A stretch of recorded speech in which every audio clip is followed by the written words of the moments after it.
अध्याय 1। अजान की गूंज। अनातोलिया के पहाड़ों में एक गांव आबाद था। दरा ए नूर। वहां अजान की आवाज गूंजती थी, बच्चे कुरान हिफ्ज करते थे, जैतून के पेड़ लहराते थे। मुराद बिन यासीन, एक 17 वर्षीय तुर्क लड़का, हर रोज अपने पिता के साथ मस्जिद जाता था। उसके पिता इमाम यासीन एक नेक दिल इंसान थे, मगर फिर एक दिन फिजा में धूल उड़ी। दूर से सलीबों वाले झंडे, लोहे के खोल में लिपटे सिपाही और गर्जदार नारे आ रहे थे। खुदा की सरजमी पाक करो, सलीब का झंडा गाड़ो। ये यूरोपीय क्रूसेडर थे। अध्याय 2। शोले और चीखें। दरा ए नूर जल उठा।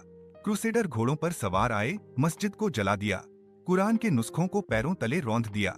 इमाम यासीन ने अजान देने की कोशिश की तो उसे नेज़े से मार दिया गया। मुराद छिपकर अपनी माँ और बहन को महफूज मकाम पर ले गया, लेकिन उसका दिल शोला बन चुका था।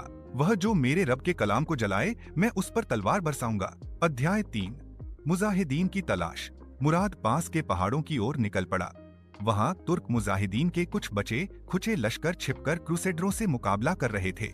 मुराद ने एक योद्धा उमर पाशा की कमान में शामिल होकर तलवार, रर, घुड़सवारी और पहाड़ी युद्ध सीखना शुरू किया।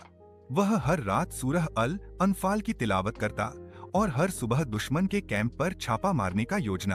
अध्याय 4। Crusader commander. क्रूसेडर सेना का नेतृत्व कमांडर रेमंड कर रहा था।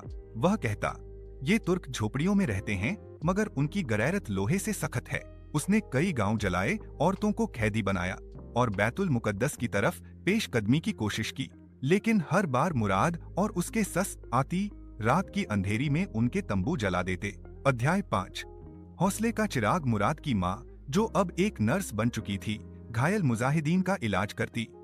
उसने मुराद को नसीहत की, बेटा, जब दुश्मन की तादाद ज्यादा हो तो कुरान पढ़कर लड़ो, वे तुम्हें कभी भी हरा नहीं सकते। मुराद ने अपनी माँ की बातों को दिल से लगाया और अगले दिन सकारिया की लड़ाई में सबसे आगे निकला। अध्याय 6। अंतिम लड़ाई। तुर्क मुजाहिदीन ने क्रूसेडरों का एक बड़ा काफिला रोक लिया। लड़ाई कई दिन चली।